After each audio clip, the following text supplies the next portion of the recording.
I forgot all my English and how I got it back. Have you ever felt like your English disappeared overnight? Like everything you learned was suddenly gone? In this episode, I share a powerful story of forgetting and reclaiming my English skills. It's not just a story of memory and language, but of resilience, habits, and how anyone can start again and win. It happened quietly. One morning, I sat at my desk to read a short English article, and I couldn't understand half of it. My mind went blank. Simple words looked unfamiliar. My confidence began to crumble. I thought, how could this be? I used to speak fluently, but here I was, struggling to follow basic sentences. It was a strange, painful realization. I had forgotten my English. At first, I blamed stress. Maybe I had too much on my plate. Maybe I was just tired. But day after day, I faced the same wall. I could no longer follow English YouTube videos without subtitles. I hesitated before speaking. I forgot common words like instead, although, and discuss. I knew them once, but they didn't come to me anymore. I felt like I had lost a part of myself. For months, English had taken a back seat in my life. I had been focused on other things: work, family, health. I hadn't read an English book in months. I hadn't listened to a podcast or had a conversation. The truth hit me. Language is like a muscle. If you don't use it, you lose it. Slowly. Silently. Without warning. That night I couldn't sleep. I kept replaying the moment I struggled with that article. I realized I had two choices: accept this loss or start over. But starting over felt scary. What if I couldn't get it back? What if I'd lost too much? Still, deep down, I knew I had to try. I couldn't let this part of me disappear. The next morning, I opened YouTube and searched English listening for beginners. I decided to rebuild from the ground up. No shame, no pressure, just daily action. I chose short videos with subtitles and watched the same one 3 times. First with subtitles, then without, then with again. I took notes of every unfamiliar word. I said each word out loud 5 times. It was slow, but it felt right. After a week, I added simple English podcasts to my morning routine. I listened while making coffee or walking outside. At first, I understood maybe 40%, but that was enough. I didn't stop the audio when I missed something. I just let it play. My brain needed time to reawaken its English pathways. I had to be patient. Reading returned next. I picked up a short story, one I had read years ago, and gave it another try. This time, I highlighted unfamiliar phrases and read aloud to myself. My voice felt awkward at first, but day by day, it became smoother. I began to recognize patterns again. Sentence structures, linking words, expressions. My memory wasn't gone. It had just gone to sleep. To bring speaking back, I used shadowing. I picked one video every day and mimicked the speaker's pronunciation and rhythm. I didn't worry about being perfect. I focused on flow. I repeated whole paragraphs, mimicking their tone, pauses, and emotion. I sounded silly sometimes, but I kept going. My tongue was learning to move again. Every Sunday, I recorded a voice message to myself. I talked about my week, my struggles, and my progress. Listening to myself was hard. I noticed every mistake, but it also showed me how far I'd come. After 4 weeks, my voice had more confidence. My sentences were longer, My pauses were shorter. I was coming back. One important lesson I learned during this journey. It's not about speed. It's about consistency. Even 10 minutes a day makes a difference. Some days I did more, but I never skipped. I treated English like brushing my teeth. Non-negotiable. It was a part of my daily hygiene, not a task on a to-do list. To avoid burnout, I mixed fun with learning. I watched English comedy shows. I listened to English music and read the lyrics. I played word games on my phone.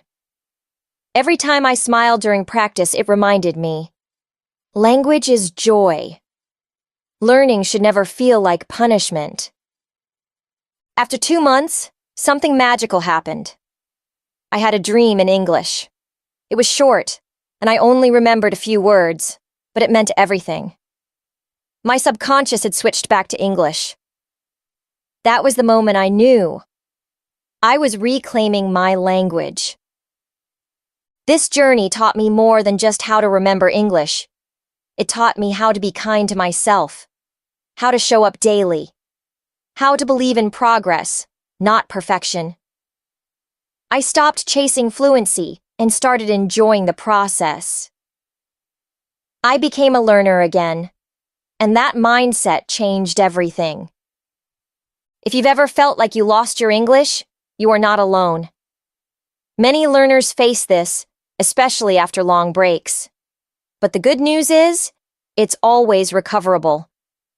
Language doesn't disappear. It just hides behind silence. And with time, effort, and love, it returns. It always returns. It's interesting how forgetting a language doesn't feel like a sudden fall.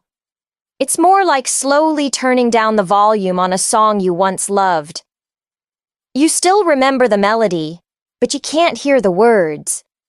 That's how it felt with English. Every word I once knew was still somewhere in my brain, but I couldn't access them easily. They were hiding in corners I hadn't visited in a long time. I realized I needed not just to relearn, but to reconnect. And reconnection begins with curiosity. So I became curious again. Curious about how English is spoken in real life. Not in textbooks, but in movies, podcasts, and everyday conversations. I started watching interviews, talk shows, and documentaries. Not just for learning vocabulary, but to observe the rhythm of the language. How do native speakers emphasize certain words? How do they pause? When do they say or you know? These little things matter. Because language is not just words. It's music, expression, and feeling. One morning I watched an interview with a British actress, and I didn't understand half of what she said because of her accent. Instead of giving up, I watched it again with subtitles. Then I read the transcript. Then I mimicked her voice, her tone. I turned confusion into practice. That became my new rule. When I don't understand, I dig deeper.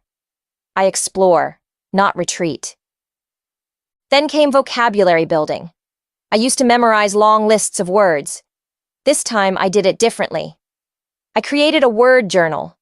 Every new word I heard or read, I wrote it down. But I didn't stop there. I wrote a sentence with it. I drew a little picture. I wrote the definition in my own words.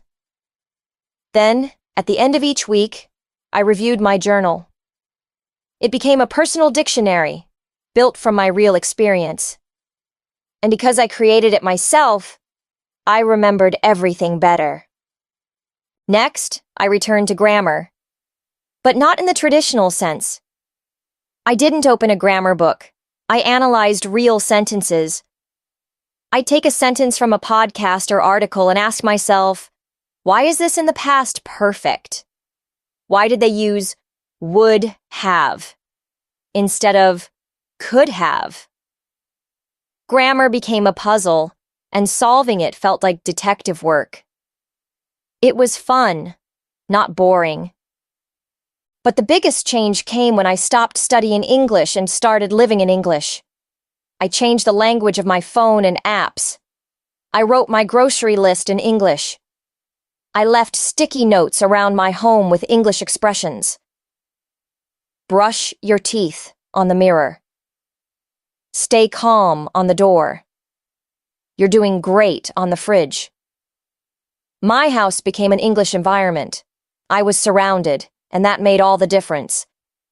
One technique that helped me tremendously was self-conversation. Every morning, before talking to anyone, I talked to myself in English. I described my dreams, my plans for the day, how I felt. It was awkward at first, but then it became natural. I was training my brain to think in English again. And once your thoughts begin in English, fluency follows. Around this time, I joined an online English speaking group. It was scary. What if I made mistakes? What if people laughed at me? But no one did. In fact, they made mistakes too. We all supported each other. We shared tips, stories, and laughter. Speaking with real people, even strangers, reminded me that language is connection. It's not about being perfect. It's about being understood. I also set small goals. One week, my goal was to use 10 new phrasal verbs. The next week, it was to watch one TED talk daily. Small steps, no pressure, just gentle movement forward. And every small success gave me energy to continue. I realized something important. Motivation doesn't come before action. It comes after. You feel motivated because you did something, not the other way around. After 3 months of daily practice, something beautiful happened. I sat with a cup of tea, listening to an advanced English podcast. And I understood everything. Not just the words, but the humor, the sarcasm, the cultural references. I laughed out loud. That moment made me cry. I had come back, and I had done it my way. There's something magical about recovering a skill. It doesn't just return, it returns stronger. Why? Because now you respect it more. You value it. You know how fragile it is, and you're willing to protect it. So I made a promise to myself. Never again will I let my English fade. Even on the busiest days, I will do something. Read a page, speak a sentence, listen for 5 minutes. English is not just a language. It's a doorway, a mirror, a tool for understanding the world. And now, it's a part of me again. Sometimes we think forgetting means failure, but forgetting is just part of the learning cycle. It reminds us to return, to renew, to re-engage. And each time we do, we come back wiser, more curious, more humble. Looking back, I'm grateful I forgot. Because in the process of remembering, I learned more than grammar or vocabulary. I learned resilience. I learned how to be patient with myself. I learned that progress is not a straight line. It's a dance, with steps forward and back. But the music never stops. You too can remember your English. You too can come back. One day at a time. One word at a time. One smile at a time. There's a special kind of fear that comes with using a language you feel you've forgotten. It's not like stage fright where you worry about performance. It's deeper. It feels like you've lost a part of your identity. You fear that people will see through you, that they'll realize you're not as fluent as you once were. And the worst part is, sometimes you convince yourself you were never good at it in the first place. But let me tell you something. Memory is tricky. Just because something feels gone doesn't mean it is. And every time you speak again, even with hesitation, you prove to yourself that it's still there. The way I rebuilt my English was through tiny acts of courage. I started by ordering coffee in English at a local shop, even though I was nervous. I asked for a medium cappuccino with oat milk, and I messed up the word oat. But the barista smiled and understood. That smile gave me confidence. Then I started talking to customer support chats in English, not switching to my native language even when I got stuck. These were little things, but they added up. I also started recording myself. I'd open the voice recorder and talk for 5 minutes about my day. Then I'd listen and write down the parts I struggled with. Did I repeat words too much? Did I forget basic connectors like although, however, or actually? I made a checklist. And every week I tried to reduce one weakness. My speech slowly became smoother, not because I studied pronunciation rules, but because I practiced being honest with myself. And then there was reading. Oh, how I had missed reading in English. I went back to my favorite novel, The Alchemist, by Paulo Coelho, in English this time. I read slowly with a pencil in hand. I underlined metaphors. I copied whole paragraphs into my notebook and rewrote them in my own words. It was like rediscovering a favorite song in a new key. Reading reconnected me to the beauty of language. Not just the function of it, but its soul. Soon I began journaling again. I wrote my thoughts, fears, dreams, all in English. I didn't care about mistakes. In fact, I welcomed them. Mistakes became signs of growth. They meant I was trying. They meant I was stretching my limits. And with each entry, I felt my confidence growing. I wasn't just recovering English. I was recovering a part of me that I had let go. Another thing that helped immensely was using English as a tool, not just a subject. I started watching science documentaries, history videos, and psychology podcasts in English, not just to learn English, but to learn through English. When your brain is focused on the content, not just the language, you process words more naturally. You learn because you're curious, not because you feel obligated. There's something powerful about integrating English into your lifestyle. I began setting my goals in English. I'd write, drink more water, go for a walk, and finish this project by Friday, on sticky notes. These small goals, when read in English, made the language feel practical, useful, real. I wasn't just learning English, I was using it. And that changed everything. One of my favorite breakthroughs came during a phone call. I had to speak with the travel agent in English, and I was terrified. But I made it through the entire call, explaining my problem, asking for options, and confirming my booking. When the call ended, I burst into laughter. I had done it. It wasn't perfect, but it was real. That phone call felt like a victory parade. Slowly, my confidence turned into consistency. I built a weekly schedule. Monday and Wednesday for listening practice, Tuesday and Thursday for speaking, Friday for writing, Saturday for reading, and Sunday for review and rest. I tracked my progress. I didn't punish myself for missing a day. I just returned the next day. And that rhythm kept me steady. And then came the moment I knew I was back. I was watching a movie, and a fast conversation happened. I caught the joke. I laughed at the same time as the characters. That laugh felt like a trophy. It wasn't just about understanding. It was about feeling the language again. I didn't need to pause. I didn't need subtitles. I was part of the moment. Language is not just about grammar and words. It's about trust. You have to trust yourself to make mistakes. You have to trust the process. You have to trust that your brain is more powerful than your fears.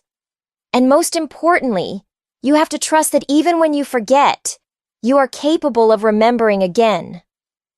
So if you've forgotten your English, if you feel like it's too late, I want you to know, it's not. Language lives in you. It sleeps, but it doesn't die. And you have the power to wake it up.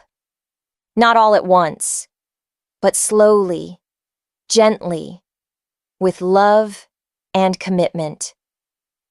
You can start today. Speak one sentence out loud. Write one paragraph in your notebook. Watch one video and try to shadow the speaker. Small steps. They add up. They always do. This journey is not about being perfect. It's about being present, showing up for yourself, believing that your voice matters. And it does. The world is waiting to hear you again. You haven't lost your English. You've just taken a break. And now it's time to come back. Stronger, wiser, and more motivated than ever before. One of the most valuable things I learned from this journey was the importance of forgiveness, specifically self-forgiveness. I used to beat myself up for losing my English. I blamed myself for not practicing, for letting life get in the way. But guilt doesn't help. It only adds weight to your mind. When I finally forgave myself for forgetting, I created space to begin again. And that shift in mindset changed everything. I no longer saw my break from English as failure, but as a pause. And pauses can be powerful. Even music needs silence between notes to sound beautiful. I also realized that the way we approach language learning as adults needs to be different from how we did it as students. It's not just about vocabulary lists or grammar drills. It's about connection. Every time I learned a new word, I asked myself, how can I use this in real life? Can I use it to describe my feelings, explain an idea, or tell a story? I stopped memorizing for the sake of memorizing. I started building relationships with words. And just like human relationships, it took time, patience, and daily effort. Eventually, I started helping others. I joined an online language exchange group. I spoke with people who were learning my native language, and in return, they helped me with English. At first, I thought I wasn't good enough to help anyone. But I quickly discovered that helping others speak gave me more courage to speak myself. When you teach, you learn twice. You learn the material, and you learn about yourself. That community gave me energy, accountability, and a sense of belonging. I began writing little essays and posting them in English forums, not for likes or praise, but to put my thoughts out into the world. I wrote about things I cared about: mental health, personal growth, travel stories, and lessons from a failure. And when people responded kindly, I felt seen. Not as a student, not as a learner, but as a voice. That feeling fueled my desire to improve. I wasn't chasing fluency anymore. I was chasing expression. The ability to say what I mean, how I mean it. Then I discovered something surprising. My English didn't return in the same shape it left. It came back stronger, more mature. My vocabulary was richer, not because I knew more words, but because I understood them more deeply. I used simpler words with more power. I knew when to pause. I used silence as a tool. I listened more and interrupted less. My English had evolved with me, and that realization brought tears to my eyes. I hadn't lost anything. I'd been growing quietly all along. I want to tell you something very honestly. Language learning is not a straight road. It's a loop. You revisit what you once knew, and you see it differently. You find new meaning in old phrases. You discover fresh confidence in familiar sounds. So if you feel like you're going in circles, don't give up. That's part of the process. That's how growth works, in loops, not lines. My daily habits became sacred. I didn't wait for motivation. I made English part of my environment. My phone was in English. My to-do list was in English. I watched comedy in English. I dreamed in English. It wasn't perfect, but it was real. I allowed myself to be messy, to stumble, to not always get it right. And through that permission, I found freedom. Eventually, I looked back and realized that I no longer felt anxious before speaking. I no longer translated in my head. I didn't avoid conversations. I welcomed them. Not because I had become native, but because I'd become comfortable. And that, my friend, is the true definition of fluency. Not perfection, but comfort. I also became aware of my triggers, the situations that made me doubt my English. A fast conversation, a formal email, a phone call with bad reception. Instead of avoiding them, I faced them. Slowly. One at a time. I wrote formal emails with templates. I practiced fast conversations with podcast transcripts. I made phone calls when I was feeling calm. And each success, no matter how small, rewired my brain. I was no longer afraid. I was ready. There's one moment I'll never forget. I was giving a presentation in English to a group of colleagues from different countries. At the end, one person said, "You speak like someone who really believes in what they're saying." That comment meant more to me than any grammar correction. Because that's what language is for. To connect, to express, to believe. Not to impress. If you're still reading this, I want you to know, it's okay to forget. It's okay to fall behind. What matters is that you rise again. Pick up your notebook, play that podcast, watch that video, speak that sentence. Today. Not tomorrow. Not next week. Today. Because your English is not behind you, it's within you. And every word you say brings it closer to the surface. Your voice is waiting. Your confidence is waiting. Your growth is waiting. All you need to do is show up, with honesty, with courage, with consistency. You don't have to be fluent to start speaking. You have to start speaking to become fluent. And you don't have to be confident to begin. You have to begin to build confidence. So go ahead. Open your mouth. Make a mistake. Laugh at yourself. Try again. Because one day you'll look back and say, "I forgot my English, but I got it back. And now it's stronger than ever."